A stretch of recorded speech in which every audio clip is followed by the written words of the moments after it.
Hi friends, welcome to Hyderabadi friends. ఇవాళ snacks వచ్చేసి అటుకులతో చేస్తున్నాను. మీరు అసలు గుర్తుపట్టలేరు అటుకులతో చేశానంటే. అంత టేస్టీగా అంత క్రంచీగా ఉంటాయండి. పిల్లలు స్కూల్ నుండి వచ్చాక మీరు స్నాక్స్ లాగా ఇస్తే చాలా హ్యాపీగా ఫీల్ అవుతారు. మన ఇంటికి ఎవరైనా గెస్ట్ వచ్చినా ఇలాంటివి చేసి పెడితే చాలా ఇష్టపడి తింటారండి. ఒకసారి ట్రై చేసి చూడండి. ఒకసారి తిన్నారంటే మర్చిపోలేరండి, అంత టేస్టీగా ఉంటాయి. ఈ స్నాక్స్ ప్రిపేర్ చేయడానికి ఒక కప్ అటుకులు తీసుకోవాలండి. అటుకులో డస్ట్ ఉంటుంది కదా, ఒకసారి వాష్ చేసుకొని ఒక 15 మినిట్స్ నానబెట్టుకోవాలి. నెక్స్ట్ వచ్చేసి శనగపిండి తీసుకోవాలండి. ఏ బౌల్తో అటుకులు తీసుకున్నామో అదే బౌల్తో హాఫ్ కప్ తీసుకోవాలి. ఇప్పుడు స్టవ్ మీద కడాయి పెట్టేసి 2 స్పూన్ ఆయిల్ వేసుకోవాలి. ఆయిల్ వేడెక్కాక కొద్దిగా జీలకర్ర, ఒక హాఫ్ టీ స్పూన్ పసుపు వేసుకోవాలి. కలర్ కోసం వేసుకోవాలండి. ఇది కొద్దిగా వేగాక శనగపిండి వేసుకోవాలండి. శనగపిండి వేసుకొని బాగా కలుపుకోవాలి. అసలు ఉండలు లేకుండా బాగా కలపాలి. శనగపిండి అనేది కొద్దిగా కలర్ చేంజ్ అయ్యేదాకా వేయించుకోవాలి. వేయిస్తుంటేనే మంచి అరోమా వస్తుందండి. ఇప్పుడు చూడండి, కలర్ చేంజ్ అయ్యింది. ఇప్పుడు స్టవ్ ఆఫ్ చేసుకొని పక్కన ఉంచుకోవాలి. ఇంతకుముందు నానబెట్టిన అటుకుల్ని వాటర్ అంతా పిండేసి ఒక పెద్ద మిక్సింగ్ బౌల్లోకి తీసుకోవాలి. ఇదే విధంగా మొత్తం అటుకులన్నీ దీంట్లో వేసుకోవాలి.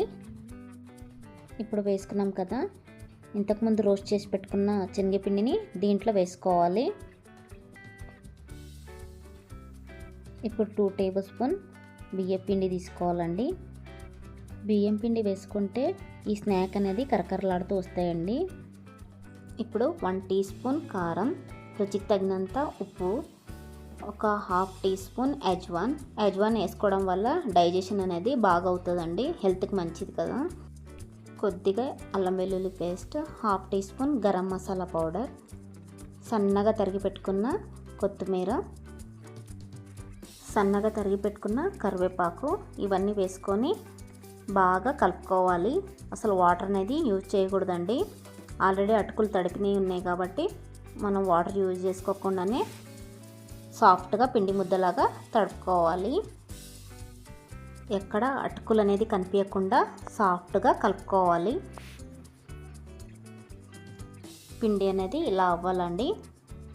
అసలు అటుకులు అనేది కనిపించట్లేదు కదా, అలా ఉండాలి.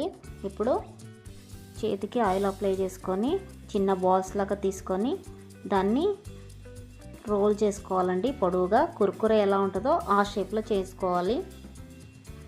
కానీ లావుగా చేసుకోవద్దు, కొద్దిగా సన్నగా చేసుకోవాలి. అప్పుడు లోపల గుల్లగా, పైన లేయర్ అనేది క్రిస్పీగా వస్తాయండి. సన్నగా చేయలేదంటే లోపల పిండి అనేది వేగదండి. సో అందుకే సన్నగా చేసుకోవాలి. ఇలానే అన్నీ ఒకేసారి ప్లేట్లో రెడీ చేసి పెట్టుకోవాలి. తర్వాత స్టవ్ మీద కడాయి పెట్టేసి డీప్ ఫ్రైకి సరిపడంత ఆయిల్ వేసుకొని, ఆయిల్ హీట్ ఎక్కాక ఒక్కొక్కటి దాంట్లో వేసుకోవాలి. అన్నీ ఒకేసారి వేసుకోవద్దండి, ఒక్కదానికొకటి అంటుకుంటాయి. ఫ్లేమ్ అనేది లోలోనే పెట్టుకొని వేయించుకోవాలి. హై ఫ్లేమ్లో పెట్టుకుంటే పైన కలర్ వచ్చేసి లోపల మాత్రం వేగవు. అందుకోసమే సిమ్లో పెట్టేసుకొని బాగా క్రిస్పీగా అయ్యేంత వరకు వేయించుకోవాలండి. చూడండి, కలర్ చేంజ్ అవుతుంది. ఇంకా కొద్దిగా అవుతే తీసేసుకోవాలి ప్లేట్లకి. ఇప్పుడు అయినాయి చూడండి, ఈ కలర్ అనేది రావాలి, అప్పుడు క్రిస్పీగా వస్తాయి. ఇంకోసారి కూడా వేస్తున్నాను చూడండి. ఇలానే అన్నీ వేసుకొని సర్వింగ్ ప్లేట్లకి తీసుకోవాలి. చూడండి ఎంత బాగా వచ్చాయో. ఇప్పుడు స్నాక్ అనేది రెడీ అయిపోయిందండి. వీటిని అటుకుల స్టిక్స్ అంటారండి. చాలా వెరైటీగా ఉంది కదా పేరు.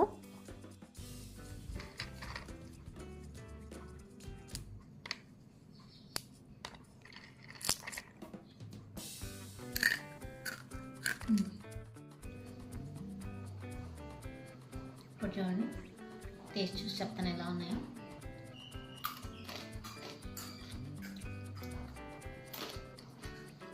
ఇంత కరకరలాడుతూ వస్తున్నాయి.